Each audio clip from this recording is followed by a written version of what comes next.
secondes à Gaulle, ça donne une dynamique positive pour la suite cette semaine. Ça a permis de s'entraîner avec le sourire, avec la bonne humeur, forcément d'avoir accroché en fait, entre guillemets, ce point à la dernière seconde. Bah, je pense que ce point a deux vertus. Il a d'abord des vertus mentales, puisqu'effectivement, revenir comme ça en toute fin de match est toujours significatif de quelque chose. Et c'est surtout significatif que les joueurs y ont cru jusqu'au bout, n'ont rien lâché. Euh, J'entendais des garçons présents au club depuis un certain temps dire ouais, il y avait bien longtemps qu'on n'était pas revenu dans un match après avoir été mené. Donc voilà, aujourd'hui, c'est une nouvelle saison, il y a de nouveaux joueurs, il doit y avoir de nouvelles choses qui se passent. Donc si, je dirais, en étant mené, on est capable de revenir, c'est tant mieux. Moi, je verrais le sablier autrement. En étant avoir mené, je pense que ce serait mieux de ne pas se faire rejoindre. Donc voilà, aujourd'hui, on travaille sur les deux aspects, mais les deux sont positifs, puisque ça donne une palette et un éventail, on va dire, large, où on peut mener à l'extérieur. C'est jamais facile de mettre deux buts à l'extérieur. Là, on l'a fait. Voilà, aujourd'hui, si je dois avoir un petit regret sur ce match, c'est les deux buts encaissés. Mais maintenant, on continue à travailler. On sait qu'on est en progression. On sait qu'on a des qualités. Le groupe et les joueurs doivent en prendre conscience. Mais on sait aussi que l'harmonie, le collectif a besoin encore un petit peu de temps. Donc, c'est en cela qu'on travaille. Quelle ambiance vous attendez samedi dans les tribunes et qu'est-ce que ça peut changer sur le terrain? Bah, sur le terrain, déjà, je vais répondre à la première partie. Bah, j'espère qu'il y aura le plus de monde possible. Pourquoi? Parce qu'on a besoin de retrouver nos supporters. On a joué dans un stade un peu désert et creux à Gaulle. Là, j'espère qu'on va retrouver un public nombreux soutenant son équipe, derrière son équipe. Et comme toujours dans ces contextes-là, on peut dire que le public c'est le 12e homme, donc on en a besoin. Je pense qu'en plus de samedi, on va jouer sous très forte chaleur, donc il va y avoir des hauts et des bas, parce que quand on joue à 30, 34 ou 35 comme peut-être il l'annonce, à un moment il va y avoir des moments de fatigue, et puis c'est dans ces moments-là où c'est le public qui doit être derrière nous, avec nous, pour nous booster, aller nous redonner toute la force nécessaire pour aller chercher le résultat. Un petit mot sur le Capitana. Vous avez donné à Anthony Wasfan à Gol FC. Ouais. Il y a des raisons particulières, c'est pour le responsabiliser. Alors aujourd'hui, quand je suis arrivé, j'avais pris en fait la température de plein de choses, et notamment du capitaine. Aujourd'hui, j'ai attendu. Bon, dans les matchs de préparation, on n'a pas mis de capitaine, parce que les arbitres l'ont pas demandé et que c'était pas nécessaire. Mais j'ai regardé au fil du temps, sur les 7-8 semaines de préparation, qui pourrait, j'irais, remplir cette mission. Et puis on a d'abord dégagé un groupe de 6-8 joueurs, parce que je fonctionne toujours comme ça, un groupe cadre, on va dire, 7, très représentatif du vestiaire, des nouveaux, des anciens, des joueurs un peu plus âgés, des plus jeunes. Et je savais que dans ce groupe-là, j'allais piocher un capitaine et deux vice-capitaines. Donc, je ne l'ai pas imposé. Je l'ai proposé à Anto, parce que je pense qu'il est aussi un peu l'histoire du club et que c'est important. Et puis les vice-capitaines nommés, les deux vice-capitaines nommés ont été Jérémy Laborde et Kenny. Parce qu'à un moment dans une saison, il se passe aussi des choses, un joueur blessé, un joueur suspendu, et qu'il faut aussi penser à l'après. Voilà, et le groupe est revenu vers moi dès le lendemain de la proposition. Anto a accepté.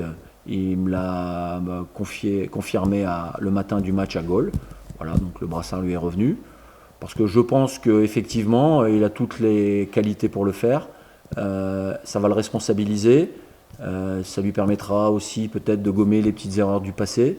Ça va peut-être l'apprendre aussi à se canaliser différemment. Donc j'ai pensé que ça pouvait être bénéfique pour lui et pour l'équipe.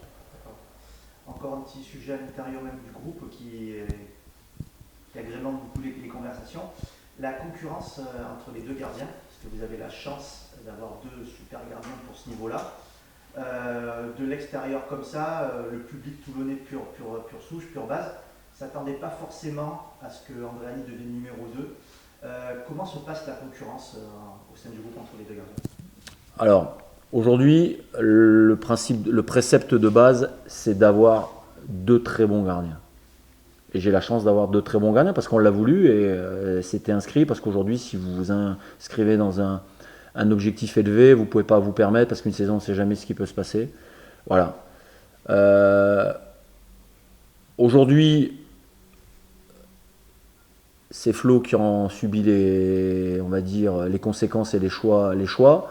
Mais je sais que j'ai 2 très bons gardiens. Flo, exemplaire sur toute la prépa. Christopher également. Voilà, aujourd'hui, ce qui fait la diff, c'est peut-être un peu plus d'expérience sur le haut niveau pour Christopher.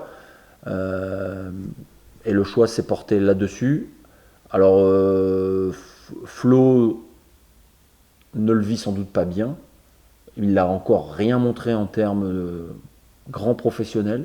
Il n'a rien montré en termes de désinvolture, du garçon qui n'était pas content. Il travaille.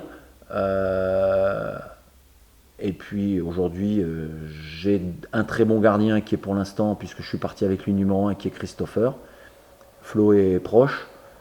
Et puis il y a beaucoup de matchs dans la saison et on verra au fil du temps ce qui va se passer.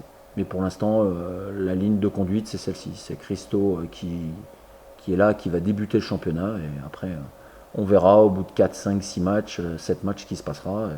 Mais aujourd'hui, pour avoir été gardien, à un moment, il y a une concurrence, mais à un moment, il faut désigner un numéro 1, un numéro 2. Sinon, vous mettez la pression à tout le monde et vous perdez les deux et ce n'est pas le but du jeu.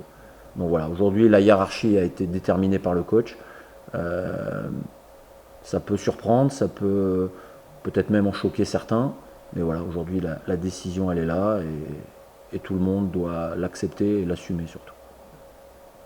Et un petit mot sur le groupe avant le match de hier. Retour de Jocelyn Laurent ou c'est encore... Ouais, retour de Jocelyn. C'était limite pour goal, donc on n'a pas pris de risque. Donc là, il est là. Il s'était déjà entraîné toute la semaine dernière avec le ballon. Là, il a réintégré le groupe dès lundi.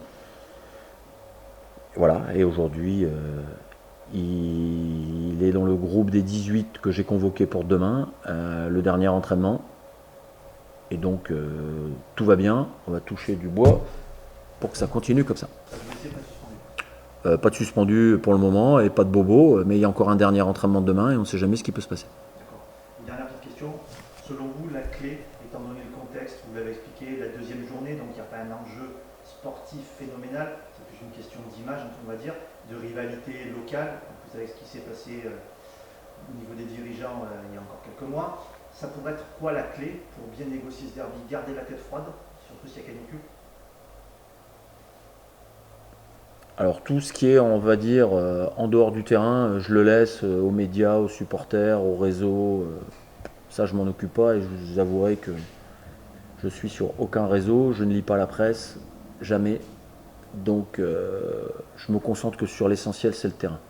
Et sur le terrain, effectivement, il y a 2 choses. La maîtrise émotionnelle d'un rendez-vous comme celui-là, avec un contexte qui va être, on va dire, chaud, dans tous les sens du terme.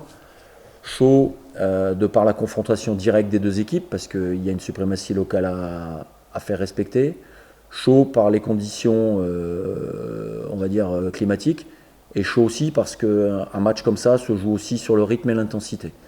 Donc, ces trois éléments déterminés font qu'effectivement, il va falloir être capable de mettre du rythme, de ne pas s'énerver. Et puis surtout, il y a un maître mot en football, c'est d'être efficace. Et aujourd'hui, il faut retrouver plus d'efficacité, on va dire, dans les 2 zones de vérité, c'est-à-dire la zone de finition et la zone défensive. Et ce sera le prix à payer, je dirais, pour remporter ce derby. Kenny, tu es revenu au meilleur de ta forme, tu as mis une belle passe décisive sur ton premier match. Quel bilan, avant de parler de hier, tu fais de ce match face à MDA, cette égalisation à la dernière seconde? Bon, on va retenir surtout le résultat, fait que tu reviens avec un point de là-bas alors que je pense qu'ils ont eu l'occasion de vraiment tuer le match et ils ont eu les occasions pour ça, mais ça nous est arrivé aussi à l'inverse, donc pour une fois ça nous arrive à nous de profiter de ça, que l'adversaire ne tue pas le match et puis nous on a su rester concentré jusqu'à la fin et avoir l'opportunité de marquer et de ramener ce point de là-bas, malgré qu'on n'ait pas fait un super match, mais on est tombé contre une belle équipe. Ce match face à hier, il arrive très tôt dans la saison, déjà la deuxième journée. Mhm. C'est mieux comme ça, au moins c'est fait, vous allez le jouer ce derby et ce sera fait. De toute façon, je ne sais pas si cette année il y aura des matchs faciles. On a vu la poule qu'on a, donc que ça arrive maintenant ou pas. L'année dernière, on avait joué Fréjus deuxième match, je me rappelle, grâce premier match, donc il y a toujours des gros matchs. Ouais, ça va être un super match. Je pense que tout le monde attend ce match, les supporters, les joueurs, c'est un derby. On connaît bien l'importance des derbys ici. Donc pour nous, il n'y a rien qu'à changer. Hier, c'était déjà une belle équipe avant, une équipe difficile à jouer. Ce sera encore le cas demain, samedi. Un petit mot sur ton rôle sur le terrain. On t'avait connu plus en sentinelle devant la défense pour assurer les premières relances. Là, visiblement, à Gold, tu étais plus dans un rôle de relayeur. Comment est-ce que tu vois ton rôle dans... Ouais, il a un petit peu évolué. Il est toujours au milieu de terrain, un peu plus offensif cette fois. Parce qu'on joue, ça dépend du système, un 6-2-8. Et après, c'est défensivement, on s'adapte un petit peu, on essaye de gêner l'adversaire au mieux. Donc des fois, des deux milieux essaie de sortir un petit peu sur la ligne défensive adverse. Donc moi, j'ai un petit peu ce rôle-là et il n'y a pas de souci, je m'adapte à ça. L'entente avec Malik Chissal, ça se passe bien aussi? Ouais, nickel. Malik, c'est un super joueur, donc il n'y a pas de souci au niveau de l'entente. Hein. Vous êtes complémentaires? Je pense qu'on peut l'être, ouais. Après, être prêt, comme vous l'avez dit avant, comme le coach l'a dit, et on va pas être prêt là au premier match, deuxième match. Ça fait 1 an et demi qu'on n'a pas joué quasiment, avec les différentes coupures. Donc il va falloir du temps avant que tout s'apprenne, toutes les consignes, tous les nouveaux joueurs, que tout le monde se connaisse. Donc je pense qu'il va falloir encore quelques matchs, mais ouais, c'est en train de bien prendre. On voit l'évolution, en tout cas, ça c'est bien depuis le début de la saison. Est-ce que toi, à l'intérieur du groupe, tu as un rôle un petit peu de guide, de sage? Parce que bon, tu as l'expérience, tu connais, c'est un club volcanique, plein de niveau. Là, c'est un derby, en plus avec une grosse pression, on va dire, extérieure, quand on est sur le terrain extérieur. Est-ce que toi, tu as un petit peu ce rôle de cadre, de guide, pour tempérer un petit peu et, comme l'a dit le coach aussi, pas se tromper d'objectif? Oui, c'est sûr. Au fil des années, ça évolue. Et là, nous, avec l'expérience qu'on a acquise, on peut un peu guider le groupe parce qu'ils posent des questions. Comment ça se passe? Comment c'est? Alors, ce stade, comment il est? Ils ne l'ont pas encore vu. Ils l'ont vu que sur les images. On leur a dit que c'était bouillant, que c'était le feu. Quand le public est avec toi, c'est incroyable. Tu te sens poussé, tu te donnes vraiment des ailes. Mais ouais, faire attention à aussi le mauvais côté, comme tu dis, et bien garder la tête froide, bien gérer les émotions. Quand ça va mal se passer, ne pas couler, comme on dit. Donc ouais, on a un petit peu ce rôle-là de leur expliquer comment ça s'est passé les années d'avant. Mais je pense que ça va bien se passer, il n'y a pas de souci. Pour quelles ambitions globales?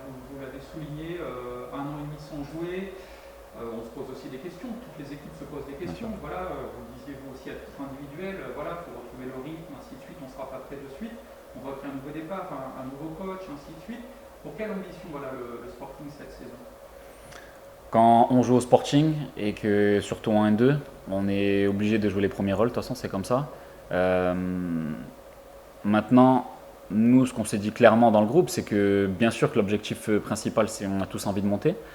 Mais on a vu la poule, la difficulté des adversaires qu'on va rencontrer, toutes les équipes sont bien armées, j'ai rarement vu une poule aussi relevée. Donc on va essayer de jouer les premiers rôles, de se battre jusqu'à la fin, et la fin c'est loin. Donc essayer de prendre conscience de l'objectif dès maintenant, ça c'est bien. Mais ça va être étape par étape, c'est un peu bateau ce que je vais dire, mais il va falloir engranger des points, gagner des matchs, être dans le bon wagon à chaque étape. Il y aura des étapes au bout d'1 mois et demi de compétition, en décembre il y aura encore une nouvelle étape, en mars il y aura une nouvelle étape. Le tout c'est d'être dans le bon wagon, comme on l'a fait l'année où on est monté. On n'était pas premier, on a pris la tête que dans les 2-3 derniers mois et on l'a pu lâcher. Donc je pense que l'objectif c'est de jouer les premiers rôles, d'être compétitif, d'être performant chaque match et de voir où on se situe à toutes ces étapes-là. On connaît quelques visages quand même du côté du HFC. Ouais, des anciens Toulonnais. Vous avez échangé un peu cette semaine? Un peu, ouais, ils sont motivés. Ouais. Comme tout le monde, c'est normal. Et ça fait plaisir. Après sur le terrain, il y aura pas de cadeau en tout cas.